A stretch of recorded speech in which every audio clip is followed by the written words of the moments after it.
Одоо мөрдөгдөж байгаа эрчим хүч дулааны салбар хуулиас гадна 800 гаруй журмаар бүхий л үйл ажиллагааг зохицуулж байна. Өөрөөр хэлбэл дулааны эрчим хүчний салбар алдагдaltaй ажиллаж ирсэн нь бие даасан хууль байхгүй. Төр дангаараа оролцож ирсэн төдийгүй үйлдвэрсэн өртгөөсөө бага үнээр дулаан худалддаг зөрүүг төлсөөр ирсэн. Мөн дулаан үйлдвэрлэхдээ тоолбороор хэмждэг хэрнээ хэрэглэгчдэд талбай хэмжээгээр тооцож худалдсаар иржээ. Тэгвэл энэ гажуудлыг засахаар дулааны эрчим хүчний бие даасан хуулийг боловсруулж байна. Хуульд айл өрх аж ахуй нэгжүүдийг нэн тэргуунд дулааны тоолвортой болгохоор тусгажээ. Ингэснээр бодит өртгөөр дулааны хэрэглэгчдэд худалдах бөгөөд энэ салбар аль шатандаа хамгийн их алдагдал хүлээж байгааг хууль тодорхой болгох юм байна. Дулаан дээр бол маш их асуудалтай тулгарч байна. Өнөөдөр бид нар хөрөнгө оруулалтаа татаж чадахгүй байна.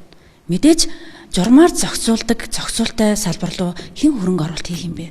Өнөөдөр тэр журам маргааш эрэхтэл өөрчлөгдөж байна. Эсвэл байхгүй болчихно. Одоо дулааны эрчим хүчнийг ер нь тоолургүй бид нар ингээд хэрэглэгчид зардаг. Өөрөөр хэлбэл хэрэглэгч маань яг ямар хэмжээтэй дулаан хэрэглээд байгаа. Дээрээс нь тэрийг одоо цаашаад яаж хэмнэх, тэрийг хэмжих боломжгүй. Өнөөдөр бид нар хэмжиж чадахгүй бол хэмнэн чадахгүй. Хэмжиж чадахгүй бол ямар одоо хэмжээний төлбөр тушаагаад байгаа хянаж чадахгүй.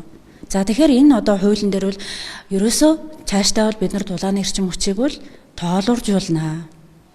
Аль болох тоолууртай болгож ээж энэ салбар маань одоо тэр хэрэглэгчид дулаанаа хэмнэх, дээрээс нь дулааныхаа төлбөрийг багасгах, хянах ийм боломжийг бүрдүүлж өгнө. Энэ оны 5 дугаар сарын 16-наас дулааны үнийг нэмэхээр болсон ч эдийн засгийн нөхцөл байдлаас шалтгаалan 2025 оныг дуустал үн нэмэхгүй байх шийдвэр гарсан. Үн тарифыг нэмснээр хувийн хэвшил хөрөнгө оруулалтыг энэ салбарт татна гэж харж байгаа. Цахилгаан дулаан хослон үйлдвэрлэл дулааны үн бол бага гарна. Өнөөдөр манайд бидний эрчим хүчний зохицуулах хорооны тооцож байгаа бол 69 мянган төгрөг байгаа.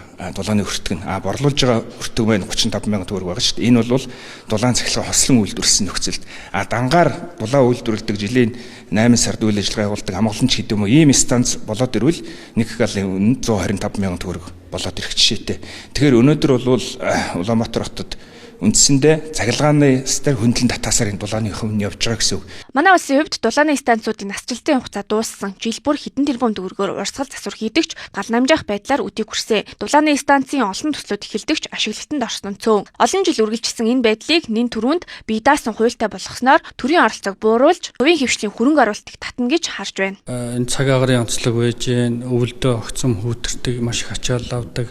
Тэгээ төвлөрсөн дулаан хангамжтай. За манайх шиг бас ийм төвлөрсөн дулаан хангамжтай улс орн бол харьцангуйс цөөхөн л дөө.